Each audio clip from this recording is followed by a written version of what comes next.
Bismillahirrahmanirrahim. Suatu ketika Umar bin Khattab lagi tidur-tidur di bawah pohon kurma. Seperti kebiasaannya tidak tidur dalam rumah mewah. Presiden, Amirul Mukminin dijamin pasti masuk surga, tidur di bawah pohon kurma. Tiba-tiba ada orang datang bersaudara adik kakak. Di tengahnya ada orang dia pegang, dia ikat tangannya, lalu mengadu kepada Amirul Mukminin. Ya Amirul Mukminin, kami ingin keadilan. Umar masih santai saja. Lalu ketika dia berkata, kami minta qisas ditegakkan. Langsung kaget Umar. Woi, serius ini urusan. Bangun Umar. Maka kau tuh, kalau Bugis, maka kau. Kenapa kau? Ya Amirul Mukminin, kami minta ini orang dihukum qisas. Nyawa bayar nyawa. Maksudnya apa? Dia bunuh bapakku. Wah, ini perkara serius. Karena dalam Islam, kalau dia membunuh, hukumannya harus dibunuh. Nah, sudah.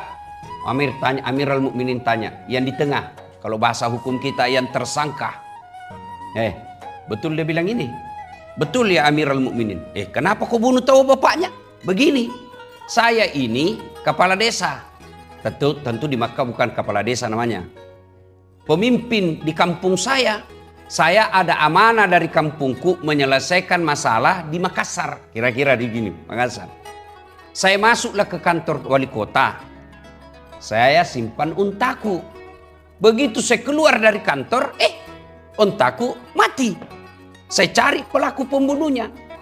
Hilang gitu unta dan saya dapat. Dia bunuh dan dia lagi kulit-kuliti. Saya dendam, ibaratnya mobilku nak curi. Baru nak ambil bannya. Waktu itu tidak ada kendaraan, yang ada adalah unta. Nak curi mobilku. Ibaratnya ini ya.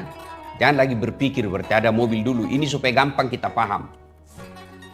Dia ambil saya punya kendaraan, unta saya, dia bunuh. Saya emosi, ku bunuh juga lah dia.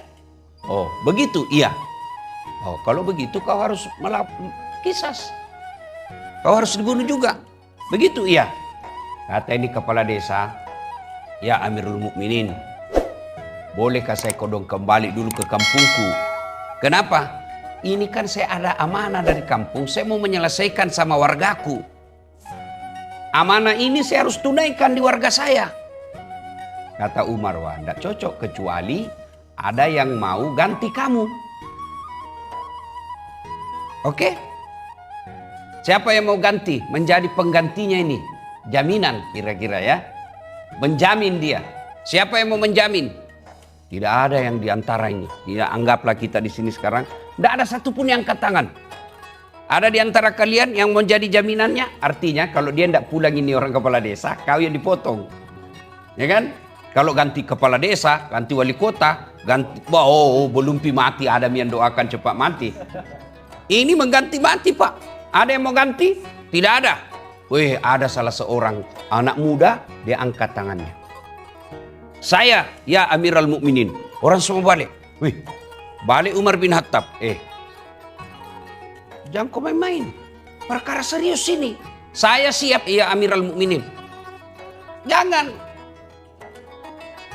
Ini perkara bukan main-main. Saya tahu dan saya siap. Pergilah itu. Dan jaminan. Kepala desanya balik. Hari pertama ditunggui. Kan 3 hari jaminannya, 3 hari. Hari pertama ditunggu belum muncul. Hari kedua tidak muncul. Semua masyarakat akan mati nih. Hari ketiga belum muncul. Tengah hari belum muncul. Batasnya maghrib.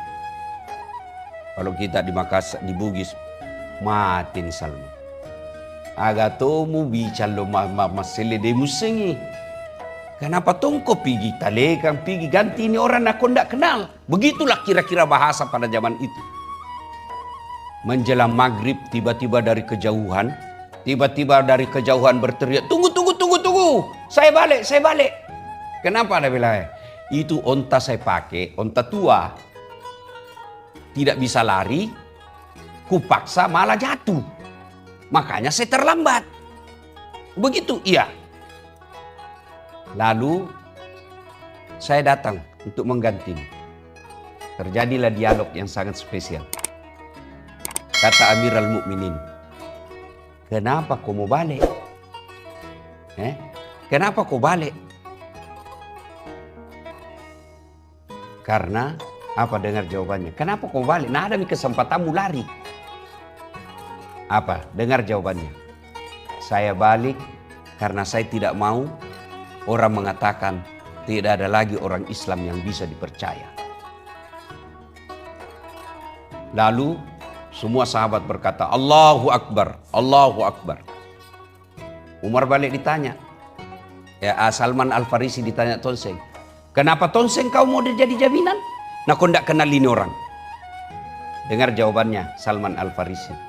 Saya tidak mau orang berpikir tidak ada lagi orang Islam yang mau menanggung saudaranya sesama Muslim. Seluruh orang takbir, Allahu Akbar, Allahu Akbar. Mendengar dua orang ini tadi anak yang menuntut, dia katakan apa? Ya Amirul Mukminin, saya maafkan ini saudaraku. Eksekusi dibatalkan. Allahu Akbar, Allahu Akbar, Allahu Akbar. Amirul Mukminin tanya, ini Umar ini anak dua. Dari kemarin-kemarin kau mendesak mau dibunuh. Ini, sekarang kenapa kau maafkan? Dengar jawabannya. Saya tidak mau orang berpikir tidak ada lagi orang Islam yang mau memaafkan sesamanya orang Islam. Kira-kira masih ada generasi begini sekarang? Nah, coba kita lihat yang pertama ya. Saya tidak mau lagi orang berpikir tidak ada lagi orang Islam yang bisa dipercaya. Pikir makin di Indonesia sekarang ini.